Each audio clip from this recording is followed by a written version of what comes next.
What's up, men? Just want to remind you before this video gets started that if you want to have access to me on a daily basis through our Self-Mastery Camp Slack chat, our Facebook group, have access to monthly video hangouts, discussions, conferences, feel free to sign up for Self-Mastery Camp. I'll leave a link to that in the description below. So, in two separate discussions this week with friends, I was asked about addiction, and I was asked how it was I've been able to go 2+ years without relapsing to my once upon a time addiction to pornography. I am, of course, by no means a professional psychologist, so please understand that this is just the opinion of one man. So, how have I been able to make it this far without relapsing? More importantly, how have I been able to do it without the usage of tools like porn blockers or whatever other tools are out there that I may not be aware of? Now, I do have an answer for you, but in Seth fashion, I'm going to break down the entire problem and then you'll see the solution at the very end. We men are so prone to finding and using external physical solutions to internal problems. When we've had a bad day and we want to blow off some steam, what do we like to do? We like to reach for the beer. Some people like to reach for the joint. Some people like to fill up on the junkiest of junk food. We use band-aids on the boo-boos that we get from playing on the field called life. When you look up anecdotal stories about men who are on their Nofap journey, maybe they've gone 30 days, 60 days, 90 days, what is the number one thing that they say that you should do to reach their level? Work out.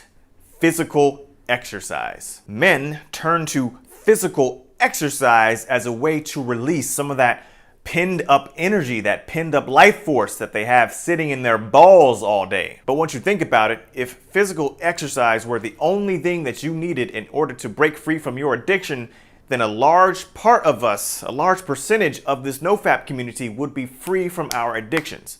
My point is, we prioritize, we put working out on a pedestal, yet so many of us work out and continue to relapse. You can't tell me that that's not you. So that means that physicality and physical exercise is not the number one tool that we should be using in order to release ourselves from this addiction. You are not addicted to the physical mechanics of masturbation to pornography more than you are the mental loop that perpetuates this addictive behavior. So it is for that reason that you cannot win against this addiction by physical means alone. A larger portion of your effort needs to be spent working on the mental aspect of the addiction. So, to address the question directly, how have I been able to make it this far?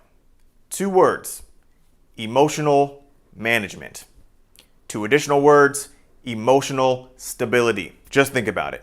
When are you most likely to relapse while on your Nofap journey? Aside from the nighttime, which I believe that is the number one time in which we relapse, but I'll save that for a different video. You are more prone to relapse when you are emotional, when you've had a bad day, when some idiot at work stresses you out, when you get a surprise bill in the mail for $300 and you only got $600 to your name, when you get flaked on by a girl for a date that you were really looking forward to.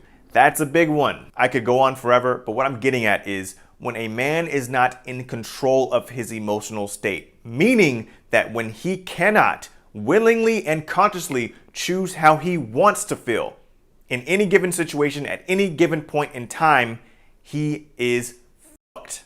Addictions are just waiting for the emotionally imbalanced man to slip up, because the brain of an emotionally imbalanced man knows that that's when he is at his weakest. That's when Mr. Addiction, who lives exclusively in your mind, gets to eat, and the brain knows that. So it's no surprise that a large portion of our community slips up when they're feeling emotional. Everybody feels like they are in control of their emotions until life hits them in the face. So knowing this, I spent a great deal of my time, we're talking years, developing an emotionally balanced state of being. It is not easy by any means, and I will share with you some of those techniques, some of the practices, some of the rituals that I have used in order to become emotionally balanced. But I'll have to save that for another video because this one is getting too long.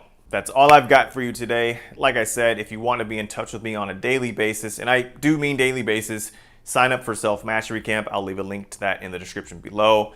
Follow me on Instagram if you'd like. And that's it. Talk to you guys next week. Peace.